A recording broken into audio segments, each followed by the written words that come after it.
Le contenu de Kublai est également disponible sur SoundCloud, sur Fcontact et sur kublai.fr. Kublai.fr. Salut, c'est Kublai. Alors aujourd'hui, podcast vidéo dans lequel je vais aborder un des plus gros pièges, probablement le plus gros piège dans lequel tu peux tomber quand tu t'expatries. Moi je suis déjà tombé dedans et même aujourd'hui je fais encore attention à ne pas retomber dans ce piège là. Bientôt je vais repartir en voyage, donc 15 jours, ma compagne et moi on va aller dans un coin de la Russie qui est, d'après les contacts qu'on a sur place, un coin où en ce moment il y a une grande croissance, qui est beau, qui est plus chaud, etc., où il y a des choses à faire. Et c'est vrai que sur la carte postale, en vidéo et puis en photo, c'est vrai que ça a l'air vraiment beau, ça a l'air d'être un super endroit. Mais je sais aussi qu'il faut faire attention à l'effet carte postale. Donc quand je vais te parler ici, c'est ce que j'appelle l'effet carte postale. L'effet carte postale, c'est quoi?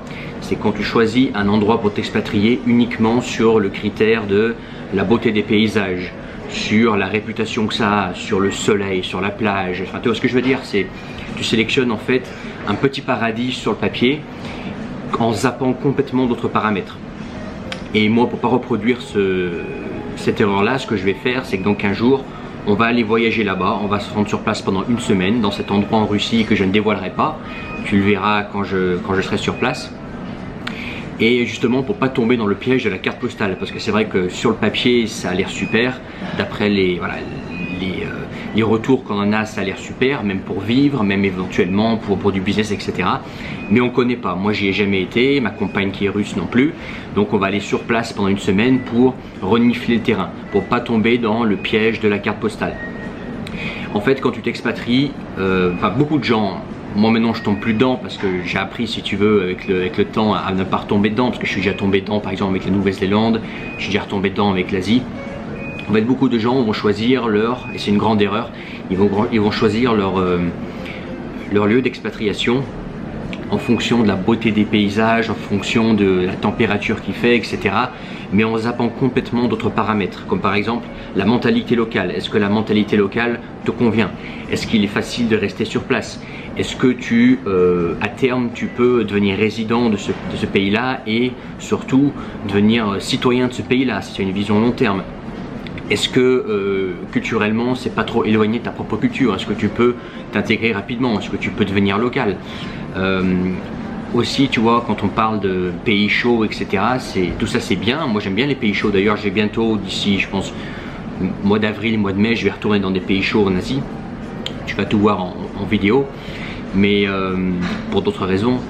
Mais je retourne là-bas. Mais ce que je veux dire, c'est que tu crois que par exemple le chaud c'est quelque chose qui te plaît et tu te rends compte après quelques années que finalement le chaud constant c'est pas fait pour toi, que de temps en temps c'est bien d'être au frais parce que ton corps il a besoin du frais, tu vois que le froid manque. Donc quand tu choisis comme ça une destination à la va-vite, que tu te dis ah bah là il y a des plages de rêve, la carte postale est super, etc. Alors oui, ça c'est la carte postale, ça c'est bien pour le touriste qui va y passer une semaine, 2 semaines, un mois. Mais toi si tu comptes t'installer sur place, est-ce que en regardant simplement la carte postale, est-ce que tu zappes pas plein de paramètres qui au final seront importants une fois que tu voudras vivre sur place? Comme par exemple les gens, comme par exemple l'atmosphère qu'il y a sur place, éventuellement les aspects politiques, etc. Tu vois, moi par exemple, le Canada, il y a des super paysages au Canada, tu peux voir en images, tu peux voir les vidéos, il y a des super paysages. Mais moi j'irai jamais vivre au Canada parce que l'atmosphère qu'il y a en ce moment au Canada, je la trouve super malsaine. Alors ça ne veut pas dire que tous les Canadiens sont pareils, hein. Je sais qu'il y a par exemple plein de Canadiens qui me regardent, qui sont conservateurs, qui sont parfois MGTOW, qui sont parfois qui ont des opinions qui vont semblables aux miennes. Mais eux-mêmes le disent, tu vois, en ce moment ce qui se passe au Canada, ça commence à devenir comme l'Europe de l'Ouest. Donc moi j'irai jamais au Canada parce que je sais que je vais retrouver la même chose qu'en Europe. C'est comme la Nouvelle-Zélande, j'ai vécu en Nouvelle-Zélande pendant 1 an. On pensait s'y installer, devenir résident permanent, etc.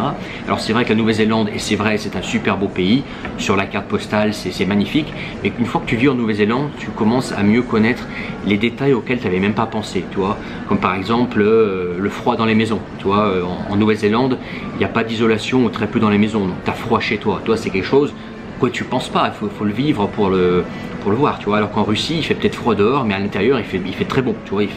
Moi, dans mon appartement, il fait 24 degrés. Des fois, je suis obligé d'ouvrir la fenêtre parce qu'il fait trop chaud dans l'appartement et j'ai aucun moyen de régler la température du chauffage, tu vois. C'est comme ça ici.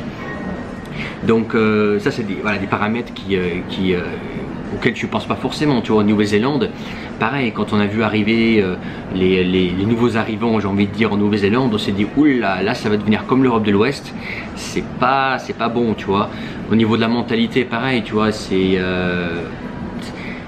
bon, il y a des bons et des mauvais côtés, mais ça nous correspondait pas, donc faut vraiment faire attention à ce piège, le piège de la carte postale. J'appelle ça le piège de la carte postale, c'est-à-dire sur le papier, les images, tout ce qu'on te dit sur le pays c'est magnifique, mais une fois que tu es sur place, est-ce que ça te correspond? Est-ce que vraiment, si tu as des pays en tête, que tu te dis bah j'irais bien vivre là-bas, ça a l'air pas mal, va d'abord en reconnaissance, passe au moins du temps sur place, je dirais minimum, voilà, fais un voyage de reconnaissance si tu veux. Moi là, tu vois, j'ai fait un voyage de reconnaissance, bon c'est en Russie, donc on reste dans le même pays, donc la mentalité, etc., tu vois, ça m'est familier, mais même dans un pays lequel que je fréquente depuis des années, etc., je vais quand même en reconnaissance dans un endroit que je ne connais pas, parce que, voilà, je sais que l'effet carte postale, ça peut être très dangereux, il faut mieux aller voir sur place d'abord, pour voir ce que ça vaut.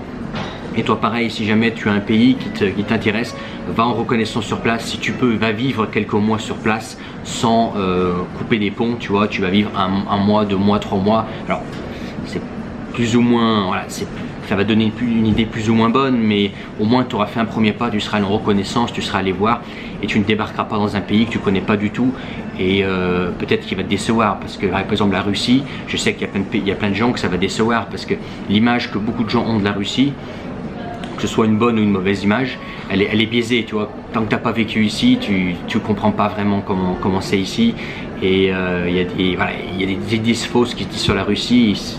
Et il y a beaucoup de gens qui je pense, viennent ici, ils ont une image d'une Russie qu'on leur a vendue, alors qu'en fait, finalement, c'est autre chose. C'est comme l'Asie, c'est comme l'Amérique du Sud, c'est plein d'endroits comme ça où il faut aller en reconnaissance d'abord. Voilà, petite parenthèse là-dessus. Si tu es intéressé par les voyages et l'expatriation, tu sais que tu sais peut-être pas d'ailleurs si tu me découvres, jusqu'au 7 janvier, tu peux avoir accès aux formations voyage et expatriation avec une remise de 35% jusqu'au 7 février. Je te laisse regarder ça en bas de ce podcast, en bas de cette vidéo. Comme ça, tu ne perdras pas de temps, tu auras tout ce qu'il faut pour préparer tes voyages. Optimiser ton voyage au mieux, ne pas surpayer tout ce qu'il faut, ne pas te faire arnaquer, organiser ton voyage et surtout gérer l'après-voyage. Parce que si jamais le pays dans lequel tu veux aller ou si jamais tu te rends compte que le voyage c'est pas faire pour toi et que tu veux rentrer en France, comment tu fais en France pour retrouver un travail, pour te remettre à vivre, etc. Moi j'en parle dans la formation parce qu'il y a un après-voyage qui est à gérer, quand par exemple le trou sur le CV, etc., retrouver du travail, j'en parle. Je te laisse regarder, c'est tout en bas et puis moi je te dis à bientôt pour d'autres podcasts, d'autres vidéos. Et n'oublie pas, le piège de la carte postale, ça peut être fatal.